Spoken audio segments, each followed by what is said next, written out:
Em 2023, aos 72 anos, Elvira Bastos levava uma vida que muitos descreveriam como tranquila, quase rotineira, mas que por dentro era um turbilhão silencioso de memórias, responsabilidades e uma solidão que jamais admitia em voz alta. Morava num apartamento simples em São Paulo, cercada por plantas que cuidava como se fossem velhas amigas, e seguia uma rotina quase matemática.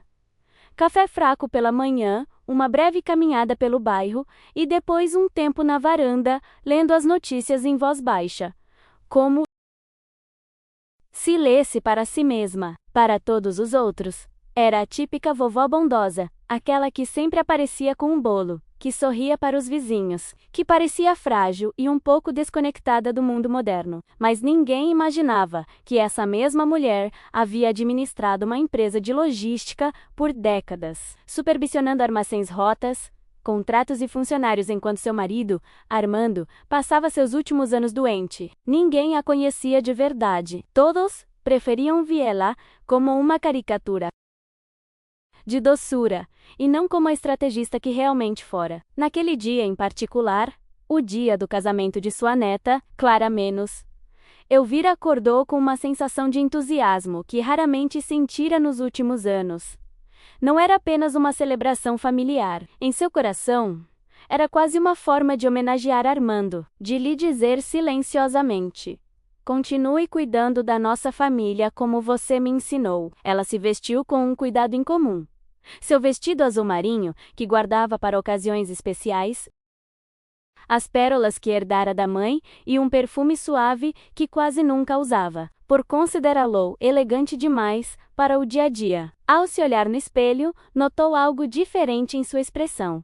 Um orgulho caloroso, quase infantil, por ter pago por cada detalhe da festa. Do buffet à última pétala da decoração, tudo saíra de suas economias, de uma vida inteira de trabalho. Ela entrou no carro sentindo-se parte essencial daquele dia, sem jamais imaginar que essa mesma empolgação seria destruída na entrada do salão de recepção, transformando o que deveria ter sido um dia de celebração no exato momento em que sua vida mudaria para sempre. Ao chegar ao Recanto Dourado, o luxuoso local que ela mesma pagara sem reclamar, Elvira sentiu um leve tremor nas mãos. Aquele tremor que só aparece quando algo realmente importa. O caminho de entrada estava decorado com luzes aconchegantes, flores brancas e um suave aroma de jasmim, misturado à brisa da tarde. Alguns convidados a reconheceram e a cumprimentaram com sorrisos educados, mas com aquele ar condescendente que a fazia se sentir invisível, como se fosse apenas a avó que ajuda. Mesmo assim, ela continuou caminhando com dignidade, segurando a bolsa como quem se agarra a uma certeza. Ao chegar à mesa da recepção, Ricardo pegou a lista de convidados com um gesto exagerado, fingindo procurar seu nome. E então, num tom inesperadamente alto, quase teatral, ele disparou: "Mãe, a senhora não está na lista." A frase caiu como uma pedra num lago calmo. Um silêncio constrangedor se abateu imediatamente sobre os presentes. Sônia, a nora, estava de lado, observando a cena com um pequeno sorriso presunçoso, o tipo de sorriso que só se vê em pessoas que gostam de se sentir superiores. Elvira, confusa, deu um passo à frente, acreditando que fosse um mal-entendido, mas Ricardo, com o maxilar cerrado você, para bloquear seu caminho, como se estivesse impedindo a entrada de um estranho na festa. As pessoas observavam, algumas com curiosidade mórbida, outras com evidente desconforto. Ninguém, absolutamente ninguém, interveio. E Clara, sua amada neta, a razão de tanto sacrifício, estava a poucos metros de distância, olhando para o outro lado. Naquele instante, algo dentro de Elvira se quebrou de uma forma silenciosa, mas dolorosa, como se seu peito estivesse afundando. Mesmo assim, ela permaneceu de pé, com aquela elegância silenciosa que só quem sobreviveu a coisas muito piores possui. Elvira tentou dizer: "Ricardo, deve haver algum engano?" Mas seu filho a interrompeu com um gesto brusco e impaciente, como alguém que afasta uma folha que atrapalha a passagem. O organizador do evento aproximou-se cautelosamente, com aquele sorriso tenso de quem teme um escândalo, e perguntou em voz baixa se havia algum problema. Ricardo, estufando o peito como se a autoridade lhe fosse de direito, declarou em voz alta: ela não tem permissão para entrar. A palavra permitida a atingiu como uma pedra de gelo no estômago. Elvira sentiu o ar ao seu redor rarear, como se o mundo inteiro tivesse decidido encolher naquele exato segundo. Lá estava ela, a mulher que pagara cada centavo pela festa, menos sendo tratada como uma intrusa, um incômodo, um obstáculo que precisava ser removido antes que estragasse a festa. Murmúrios começaram a se espalhar entre os convidados. Aquela mistura tóxica de curiosidade e desconforto que torna o golpe ainda mais humilhante. Uma das guardas, sem entender completamente a situação, aproximou-se dela em tom educado, porém firme, pedindo-lhe que se retirasse para evitar problemas. Aquilo dilacerou algo dentro dela, que vinha reprimindo há décadas. Problemas com ela? A mesma mulher que sustentara toda a família por anos, que pagara seus estudos, viagens e dívidas, sem receber um único agradecimento, Sônia, resplandecente em seu vestido dourado, cruzou os braços com uma expressão que misturava satisfação e desdém, como se a cena tivesse sido escrita para ela. Clara, em seu imaculado vestido branco, mal olhou para a avó e não se moveu. Não deu um passo, não disse uma palavra. Elvira sentiu o rosto corar, uma mistura de vergonha e incredulidade, mas manteve a postura ereta. Ajustou as pérolas que escorregavam por seu pescoço úmido de suor. Respirou fundo e se afastou com uma dignidade que ninguém ali merecia presenciar. Aquela caminhada em direção à saída foi lenta, pesada, mas algo, lá no fundo, começava a se soltar, como um nó que finalmente se desfaz após uma vida inteira de tensão. Enquanto caminhava em direção ao estacionamento de Pedra Clara, Elvira sentia cada passo como se estivesse deixando para trás, não apenas a festa, mas décadas inteiras de silêncio sufocante. O ar lá fora era mais frio, quase áspero, mas infinitamente mais honesto do que os sorrisos artificiais que vira lá dentro. A música do salão de baile chegava até ela abafada, como se pertencesse a outro mundo onde ela nunca fora bem-vinda. Abriu a porta do carro com as mãos que tremiam levemente. Não de fraqueza, mas de uma estranha mistura de vergonha e lucidez. Sentou-se devagar, respirou fundo e encostou a testa no volante por um longo segundo. Não chorou, não havia lágrimas, apenas uma clareza brutal, como quando uma densa neblina finalmente se dissipa e revela uma paisagem que sempre estivera ali, só que ninguém ousara olhar. Detalhes absurdos surgiram em sua mente. O cheiro de couro velho, o brilho das luzes refletido no para-brisa, o eco distante de pessoas celebrando algo construído com o seu dinheiro, mas sem ela. Foi então, ao ligar o carro e ver o reflexo de suas mãos no para-brisa, que algo inesperado aconteceu. Elvira não se sentiu derrotada, ela se sentiu desperta. O silêncio que a envolvia não era vazio, mas um espaço novo, quase sagrado, como se a vida lhe tivesse concedido um segundo antes de uma decisão importante. E talvez Vok, lendo isto agora, possa sentir o mesmo nó na garganta ou aquela vontade de dizer: eu também já passei por isso. Com essa mesma calma repentina, Elvira colocou as mãos firmemente no volante e saiu do estacionamento lentamente, mas com uma determinação que não sentia há anos. Era o primeiro passo rumo a algo que nem sua família, nem os convidados, nem mesmo ela própria poderiam ter imaginado. Poucas horas antes, a viagem para casa foi quase automática, como se o carro se guiasse sozinho e ela mal acompanhasse seus movimentos. As luzes da cidade passavam diante do para-brisa como longas linhas borradas, e pela primeira vez em muitos anos, Elvira permitiu que sua mente se concentrasse apenas em si mesma. Ela não pensou em Ricardo, nem em Sônia, nem em Clara com seu vestido branco. Pensou na mulher que fora antes de se tornar a avó que paga tudo, aquela que sustentava a todos enquanto ninguém a sustentava. Ao chegar em seu apartamento, não acendeu a luz. Caminhou direto para sua pequena escrivaninha, aquele canto que muitos consideravam apenas um espaço sentimental, repleto de antigas lembranças, mas que para ela era um território de poder. Ali, dentro da segunda gaveta, guardava uma pasta, com a seguinte etiqueta escrita com caligrafia firme: Casamento da Clara. Ela abriu a pasta com a precisão de quem passou a vida organizando documentos importantes. Contratos, recibos, transferências, orçamentos, tudo estava lá. Ela não apenas havia pago pelo casamento, era a contratante legal formalmente responsável por todos os serviços. Enquanto revisava os papéis, sentiu uma estranha onda, uma mistura de indignação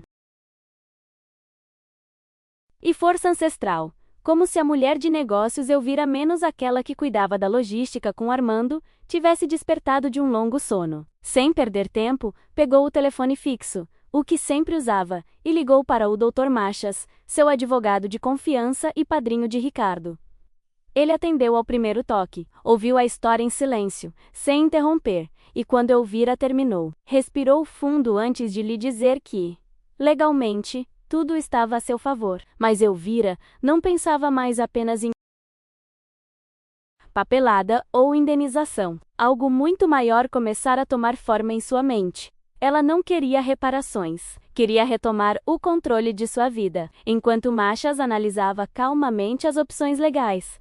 Como alguém que conhecia a família por dentro e por fora, Elvira decidiu fazer algo que nunca havia feito completamente antes: mostrar a alguém a verdadeira extensão de sua vida financeira. Ela abriu outra pasta mais antiga, verde, com as bordas desgastadas pelo uso ao longo dos anos. Dentro, havia documentos que ninguém menos, nem mesmo Ricardo, jamais vira. Escrituras dos armazéns que ela nunca vendeu depois de fechar a empresa com Armando, contratos de aluguel com multinacionais, recibos de dividendos e até mesmo um registro detalhado da mesada que enviava ao filho. Machas ajeitou os óculos, leu em silêncio e, em seguida, ergueu os olhos, surpreso.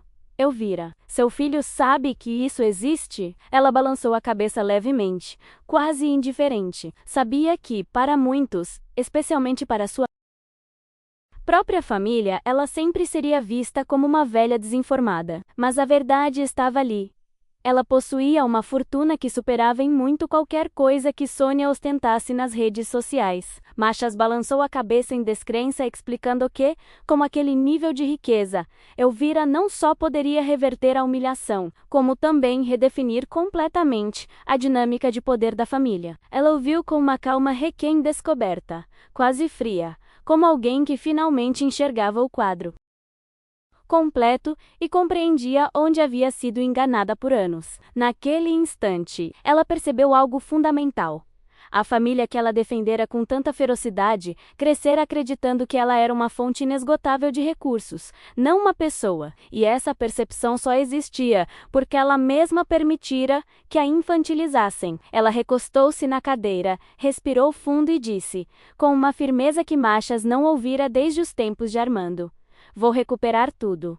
Não por vingança, por respeito.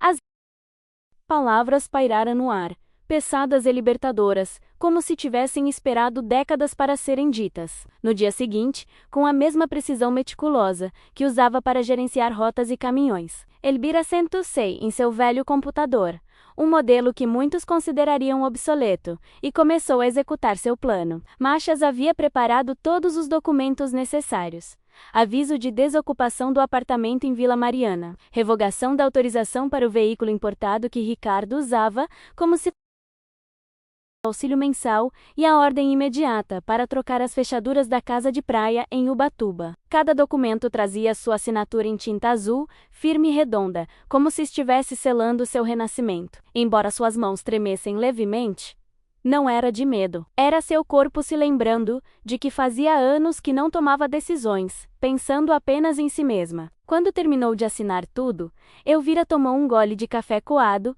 e olhou pela janela como se estivesse jamais imaginara que um ato tão frio e burocrático pudesse ser tão profundamente libertador. Enviou cada notificação com uma mistura de serenidade e determinação, como se estivesse devolvendo coisas aos seus donos, mesmo que eles nunca tivessem sido os donos. Enquanto isso, Machas coordenava com um chaveiro de confiança para reforçar a segurança da casa em Ubatuba, e com um oficial de justiça para entregar as notificações pessoalmente. Tudo corria como um relógio.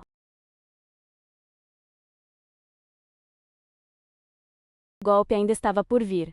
O momento em que Ricardo e Sônia descobririam que a vida luxuosa que ostentavam nas redes sociais era uma ilusão que acabara de desmoronar. E o golpe veio mais rápido do que ela esperava. Ricardo e Sônia estavam em Paris, curtindo uma lua de mel tardia, sentindo-se como os protagonistas de uma vida financiada por outros. O primeiro choque veio quando tentaram pagar o jantar em um restaurante chique e o cartão foi recusado. Mas o segundo cartão também foi recusado. Ricardo checou o celular com a testa franzida, apenas para ver que a transferência mensal, menos aquela mesada silenciosa, de R$ 20.000, não havia sido depositada. Ele tentou ligar para o banco, depois para o contador, e finalmente, para a mãe. O tom de sua voz ao deixar a mensagem era uma mistura de irritação e medo. Duas emoções que nunca afloravam a menos que algo que considerassem deles estivesse. Depois, cansados e tensos, encontraram o prédio envolto no desconforto palpável dos porteiros que evitavam contato visual. Na porta do apartamento, um aviso oficial preso com fita vermelha. 30 dias para desocupar o imóvel. Dentro, sobre a mesa de jantar, outra carta os informava sobre a devolução imediata do veículo importado. E sobre a bancada da cozinha, uma cópia do aviso cancelando o pagamento do aluguel por tempo indeterminado. Esse. Nia caiu,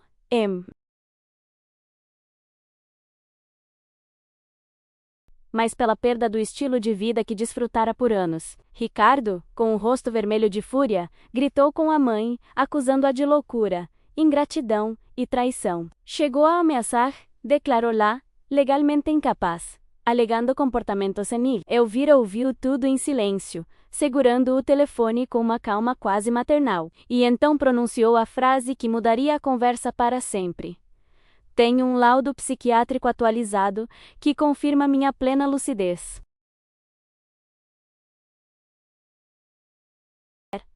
A reação do outro lado da linha foi um silêncio abrupto, quase desajeitado, como se Ricardo não tivesse imaginado que sua mãe pudesse prever um golpe tão baixo. Elvira aproveitou a oportunidade, continuando com uma serenidade que desarmou qualquer tentativa de manipulação. Ela o lembrou de que Machas, seu padrinho, seu defensor desde a infância menos sabia de tudo, e que cada ação tomada era completamente legal. Ricardo gaguejou desculpas, tentou mudar o tom, mas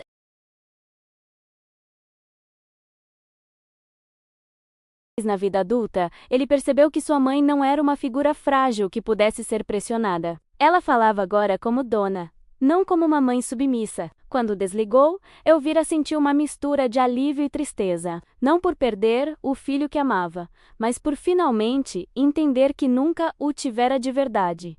Ela criara um homem acostumado a receber, não a reconhecer. A prova final desse despertar veio dias depois, em uma cena que Elvira jamais esqueceria.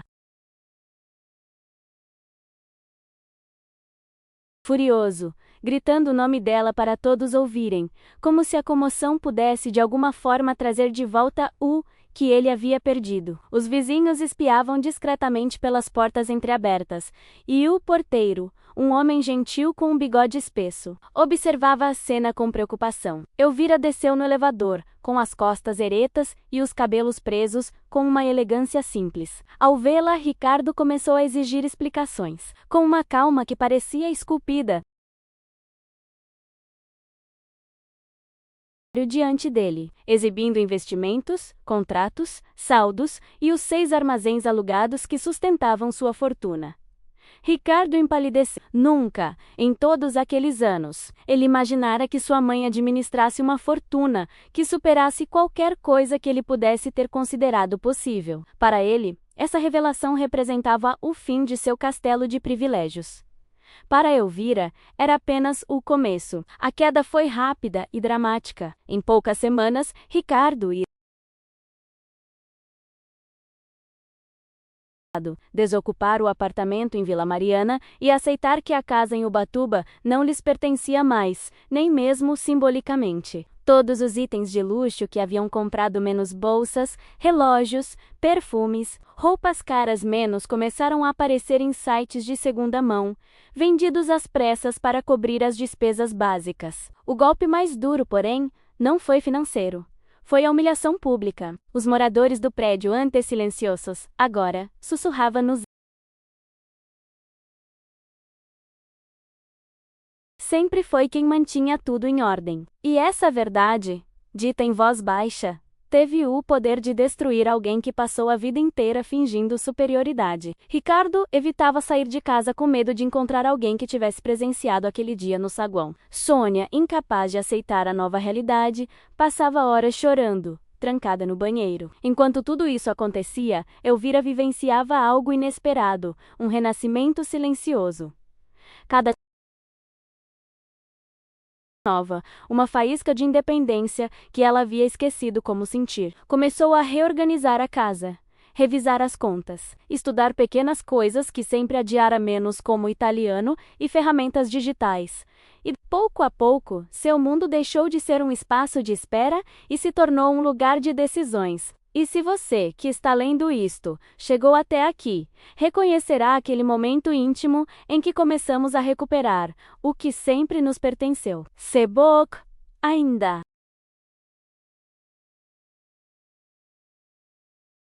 Ou compartilhar esta história com alguém que precise se lembrar de que nunca é tarde para despertar. Elvira, por sua vez, deixou de ser a figura secundária em sua própria vida e finalmente se tornou a protagonista. Com essa clareza, requema adquirida, Elvira começou a colocar em prática algo que havia guardado as 7 chaves por anos.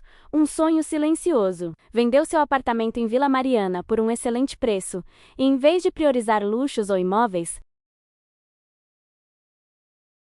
forma consciente. Reservou parte do dinheiro para uma carteira de investimentos mais segura e outra parte para um projeto que ela e Armando haviam idealizado décadas antes, quando ainda conversavam sobre o futuro tomando café na cozinha, um abrigo para cães abandonados. Comprou um grande terreno em Mairiporã, cercado por árvores altas e com um riacho próximo, e iniciou o processo de criação de uma fundação formal, com espaço para voluntários veterinários e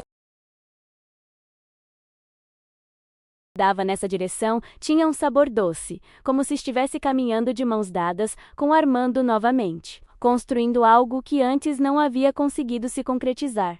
Sua casa também começou a se transformar. Onde antes reinava um silêncio pesado, repleto de resignação, agora havia movimento, risos suaves e o aroma de café fresco. Os vizinhos do prédio antes indiferentes começaram a vê-la de forma diferente. Ela não era mais apenas a avó bondosa, mas uma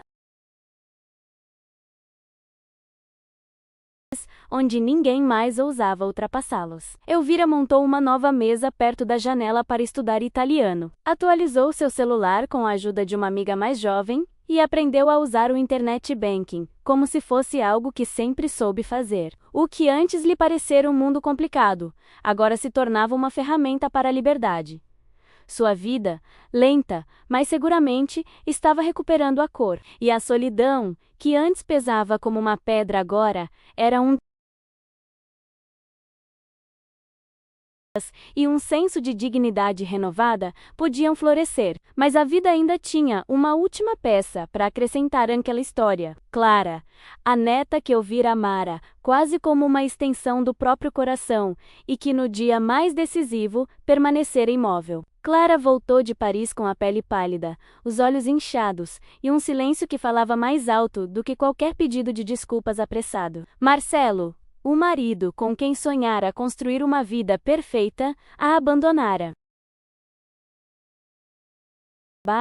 para sustentar o futuro deles. A separação foi rápida, fria e humilhante. Da noite para o dia, Clara se viu sem marido, sem um lar próprio, sem rumo. Foi então que reuniu coragem para tocar a campainha do apartamento da avó. Quando Elvira abriu a porta, Clara irrompeu em lágrimas antes mesmo de conseguir dizer uma palavra. Aquela cena menos tão íntima, tão tardia, não apagou a dor do passado, mas revelou uma dor que não era fingida. Clara presenciar a cena, na entrada do salão de festas, no dia do seu casamento. Que ouvira a frase "ela não pode entrar", e que paralisara, com medo de estragar o momento. Disse que se sentia covarde, envergonhada, traída pelos pais e por si mesma. Elvira ouviu, com a serenidade própria de quem já não espera nada. Mesmo assim, decidiu abrir-lhe as portas de sua casa. Mas não a porta do privilégio. Ofereceu-lhe um quarto simples, com uma cama de solteiro e uma escrivaninha. Velho, não para entretenimento, mas para trabalho. Deixou claro que haveria um teto sobre a sua cabeça, mas nenhuma mesada. Afeto, mas nenhuma dependência. Clara aceitou sem questionar. Compreendeu que esse era o preço de recomeçar. E, pela primeira vez em muitos anos, Elvira viu nos olhos da neta algo que nunca vira de verdade: humildade. Os meses seguintes se tornaram um exercício constante de reconstrução para ambas. Clara começou a procurar pequenos encomendas modestas, aprendendo a negociar, a cumprir prazos, a falhar e a tentar novamente. A cada pagamento recebido, às vezes simbólico, ela compreendia um pouco mais sobre esforço e responsabilidade, coisas que antes considerava garantidas. Elvira, a uma distância ideal, observava ela crescer, cometer erros, se frustrar e se reerguer. Ela não intervinha para salvá-la, mas também não a julgava. Era uma presença firme, mas não intrusiva. Aos poucos, o desequilibrado e se transformou em uma conexão real, baseada não em presentes ou sacrifícios silenciosos, mas na honestidade. Elvira descobriu que amar também podia significar permitir que a outra pessoa trilhasse seu próprio caminho. À medida que Clara se fortalecia, o abrigo em Mairiporã progredia como um sonho, tomando forma dia após dia. Elvira supervisionava a construção dos canis, a instalação de uma pequena clínica veterinária e a preparação. Cada visita local a enchia de uma alegria serena, que não dependia de ninguém. Os voluntários que começaram a se juntar a ela a admiravam sem conhecer toda a sua história. Viam apenas uma senhora idosa com um propósito enorme e uma vontade inabalável. E isso, para Elvira, bastava. Naquele lugar, ninguém a chamava de velha. Ninguém a via como uma fonte de renda. Ninguém esperava que ela se sacrificasse pelo conforto dos outros. Ali, ela era sobreviver ao desprezo da própria família e escolher a construir algo que devolvesse amor ao mundo, de uma forma que ninguém poderia comprar. Com o abrigo quase pronto e sua casa repleta de nova vida, Elvira começou a olhar para trás de forma diferente. Não com dor, mas com uma profunda compreensão de por que tudo tinha acontecido daquela maneira. O dia do casamento, que na época lhe parecera uma ferida incurável, agora se revelava como o momento exato em que ela percebeu que, se ninguém a tivesse expulsado daquela festa, que ela mesma pagara, teria continuado vivendo como uma sombra, sustentando aqueles que nunca a olharam com gratidão. Aquela humilhação pública, menos tão cruel, tão fria, menos foi também o ato final de uma peça em que ela representou um papel que não lhe pertencia mais. E embora a lembrança ainda doesse em alguns lugares, não era mais uma ferida aberta. Era uma marca que comprovava sua resiliência. Ano depois. Armando Bastos, o abrigo para cães que leva o nome do homem que sempre acreditou nela. O evento foi simples, cercado por voluntários, vizinhos, novos amigos e alguns dos cães resgatados que já abanavam o rabo, como se entendessem que algo grandioso estava começando. Elvira cortou a fita com mãos firmes e um sorriso que não demonstrava nenhum traço de sacrifício. Era pura liberdade. Ricardo e Sônia eram meras sombras distantes, figuras apagadas por suas mais madura e estável, estava lá, ajudando a carregar caixas e sacos de ração, orgulhosa da avó que finalmente podia ver com novos olhos. E enquanto o sol da tarde iluminava o terreno, Elvira compreendeu sua verdade mais profunda.